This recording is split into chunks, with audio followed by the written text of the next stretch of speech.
पूरी दुनिया कोरोना को मात देने वाली वैक्सीन का इंतजार कर रही है और रूस ने आज इस इंतजार के खत्म होने का दावा किया है।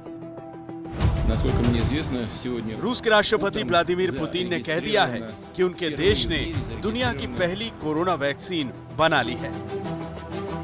आज सुबह राष्ट्रपति पुतिन टीवी के जरिए देश और दुनिया के सामने आए और इस कामयाबी की पूरी जानकारी दी।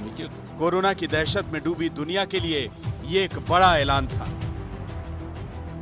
Насколько мне известно, сегодня утром зарегистрирована, впервые в мире зарегистрирована вакцина против новой коронавирусной инфекции.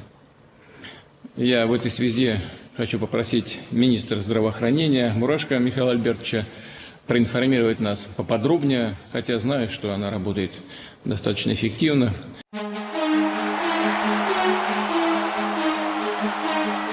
राष्ट्रपति पुतिन बिल्कुल अलग अंदाज वाली आक्रामक कार्यशैली के लिए मशहूर हैं। इसका सबूत एक बार फिर उन्होंने दिया। पुतिन ने कहा कि कोरोना वैक्सीन के टीके के पहले इस्तेमाल के लिए उन्होंने अपनी एक बेटी को चुना। ये बात सुनकर सब हैरान रह गए। राष्ट्रपति पुतिन की 2 बेटियां हैं, उनमें से एक को हल्का बुखार था।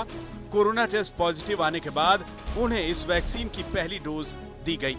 इस डोज से पुतिन की बेटी की हालत में तेजी से सुधार हुआ और सिर्फ एक दिन में ही बुखार कम हो गया। Температура была у нее 38, на следующий день 37 с небольшим, и все. После второго укола, второй прививки тоже температура немного поднялась, ну и все, сошла потом на нет. Чувствует себя хорошо и титры высокие. रूस ने करीब 1 महीने पहले ही इस वैक्सीन को बनाने के संकेत दे दिए थे। रूस के रक्षा मंत्रालय और गामालेया नेशनल सेंटर ने मिलकर कोरोना की दवा स्पुतनिक वी के क्लिनिकल ट्रायल में 100% तक सफल होने का दावा किया है। इस ट्रायल की रिपोर्ट के मुताबिक जिन वॉलंटियर्स को वैक्सीन दी गई, उनमें वायरस के खिलाफ इम्यूनिटी विकसित हुई है।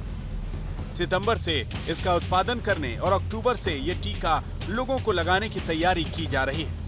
रूस में सबसे पहले इस वैक्सीन को डॉक्टरों और स्वास्थ्य कर्मियों को दिया जाएगा। पूरी दुनिया को इसका फायदा इस साल के अंत में या अगले साल की शुरुआत में ही मिल पाएगा। हालांकि रूस के इस दावे पर सवाल उठ रहे हैं। विश्व स्वास्थ्य संगठन ने इस वैक्सीन के तीसरे चरण के ट्रायल में होने की बात कही है। WHO मानता है कि अगर किसी वैक्सीन का तीसरे चरण का ट्रायल किए बगैर ही उसके उत्पादन के लिए लाइसेंस जारी कर दिया जाता है तो ये बहुत खतरनाक कदम साबित हो सकता है।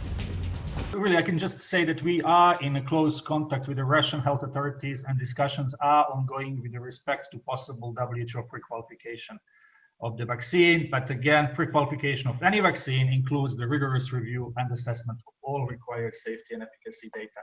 रूस ने कोरोना की वैक्सीन बनाकर पूरी दुनिया को चौंका दिया है। अमेरिका समेत 100 देशों को पीछे छोड़ते हुए रूस ने यह दवा बनाई है। यही वजह है कि अमेरिका को चिढ़ाते हुए इस दवा का नाम रूस ने स्पुतनिक वी रखा।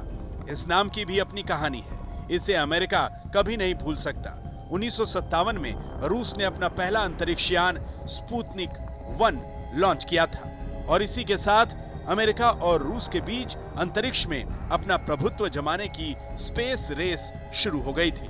अब इतिहास खुद को दोहरा रहा है। पुतिन के दावे का मतलब यह है कि कोरोना वैक्सीन की रेस में रूस ने अमेरिका को मात दी है।